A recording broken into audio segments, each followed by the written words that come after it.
fathom what a shopping mall in Iraq would look like. Well, it was majestic, it was brilliant. It was just like Surya KLCC if you shop here locally. It was amazing to see that picture taken. And it was from dangerous to desirable. That was what he was talking about the last time he was here. I am so excited to find out what he's got to share with us this time. So he's going to introduce you to this amazing panel. And they're talking about flogging the blog. It's quite a catchy little title there. So I'd like to hand things over to the founder, the travel camel himself. He comes from down under, but he resides in Dubai. A round of applause for the one and only Shane Dallas. Shane, take it away. I'm not sure if we brought Shane in or is this Indiana Jones now? Give it up, a round of applause for Shane Dallas. Well, good. People have been saying welcome to which I believe is the most exciting session of this whole program. Last year, after Malaysia's Social Media Week, I actually stayed in Malaysia for another 2 months, and I attended the Mata Fair, and I could not believe the passion that Malaysians have for travel. It is incredible. We have 4 fellow speakers, so I would like them to come up now, so they could please join me on the stage. I'm not going to speak with a hat on, I decided. It's too hot under the lights. So please come up. This is called Flogging the Blog. And we have speakers from Malaysia, Cambodia, India, and Philippines. And I've been told that we will commence in a few moments. I think we're going to commence now. We're all on the stage. It's really nice. We've got such a glamorous looking panel here. Just look at Anton. Doesn't he look fantastic? Actually, it's really nice because we have 4 people who spoke at MSMW last year, and three of us are here. Malini, Kunila, and Pradeep, where is he? He's somewhere in here. The other 4 returning from last year. So it's nice that we're all together. And for our new speakers, you now have joined the blogging family at MSMW. So it is something you can wear from pride from now on. We will commence. We have 5 speakers, 10 to 15 minutes each. At the end, we'll have questions. I'm going to introduce the first speaker, who is sitting right beside me, and I will take the seating position. This speaker gave one of my favourite presentations at MSMW last year. So I'm particularly pleased to be on the stage. People ask me, how do you even sustain a blog while having a full-time job? I can't speak for the blogging industry outside of Malaysia, but for the local blogging scene, there is always going to be a lot of temptation.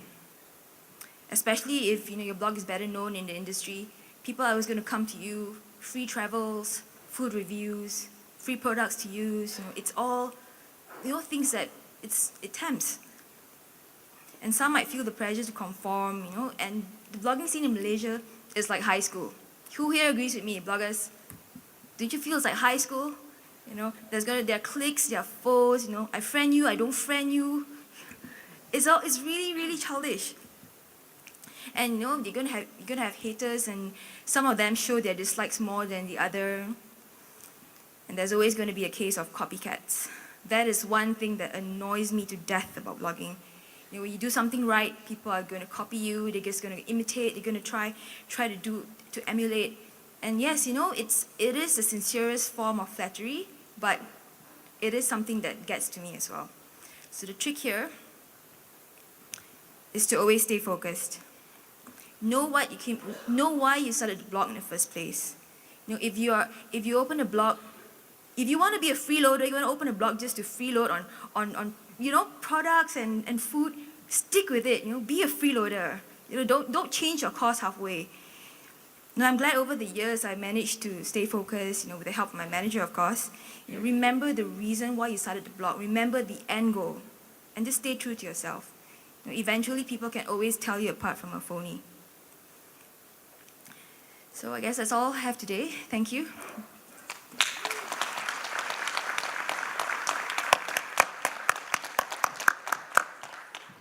Her first presentation at MSMW is complete. Another round of applause for Sue Lin.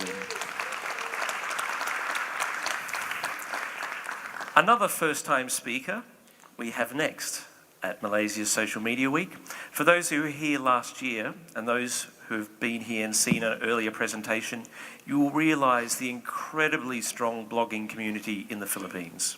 Last year we were graced by people we miss. Vince, Melanie and I, we both miss Vince and Bloggy. And this year we have, I am sure, I've been chatting to Anton before, this is a man who really knows what he's talking about. Perhaps I'm biased, my sister-in-law is from the Philippines, so I'm going to say very nice things about the Philippines, obviously. But really, the quality of blogging from the Filipino delegates, every conference I've been to is extremely high.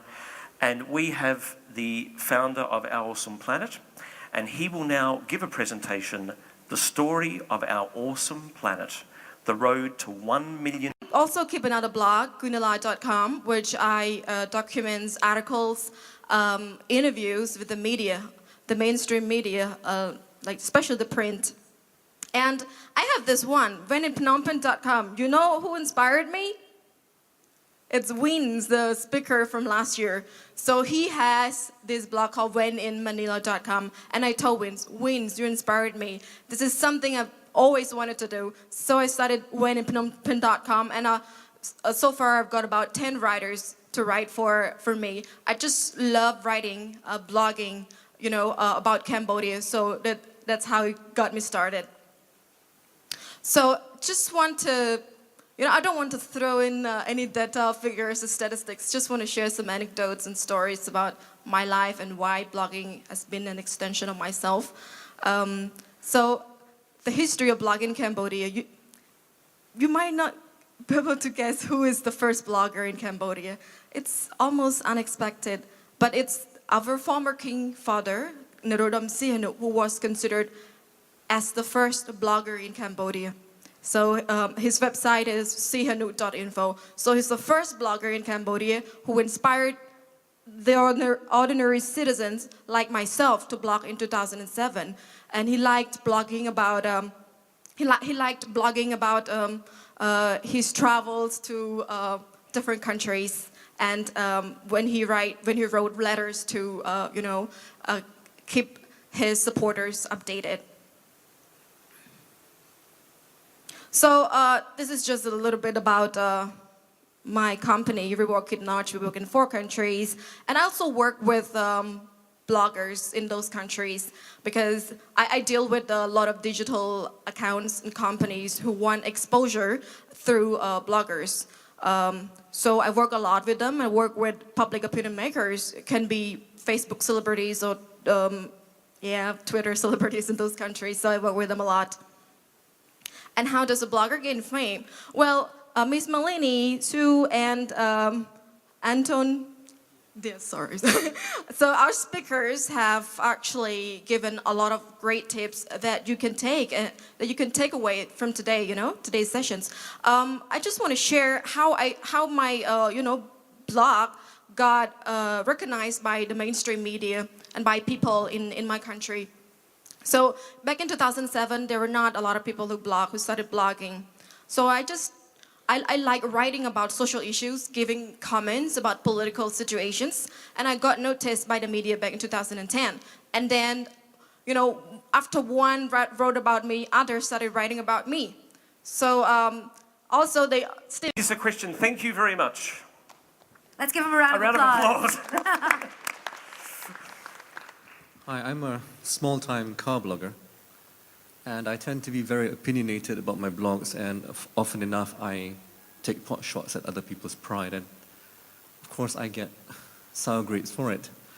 Now, there lies the competition between trying to make people feel proud about what they love and being honest with them. So, what should you do as a blogger? Yeah. You honestly believe that some cars are not worth that much pride, okay, whereas the owners believe otherwise. Okay, this is a question that was arisen last year. What happens, it was the Vietnam example we had last year. If you remember the Vietnam example, where someone went through Vietnam, and that's a very good question, may I say. So thank you for a great question, and absolutely slammed Vietnam. The opinion was that you need to be moderate in your criticism and lavish in your praise. That was the summary from last year's, I remember. Correct me if I'm wrong, that's correct, yep, from the last year's panel.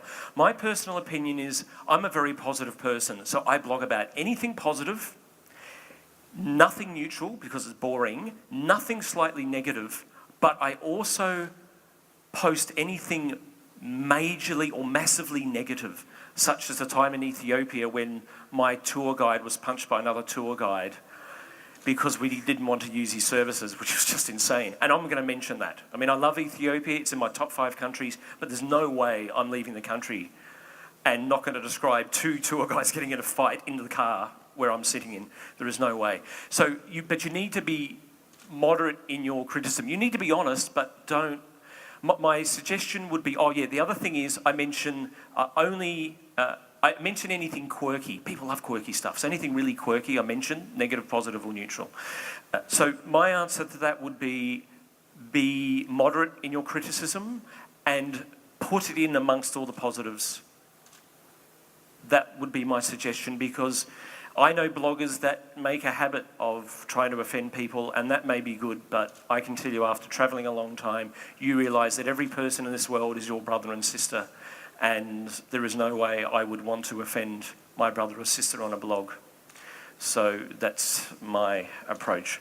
And with that, we are going to conclude the session because, as I said yesterday, never keep a Malaysian from their food, and food is being served. That's a lesson I've learnt. Please welcome this wonderful, wonderful panel, international and local panel. Give them another thunderous round of applause.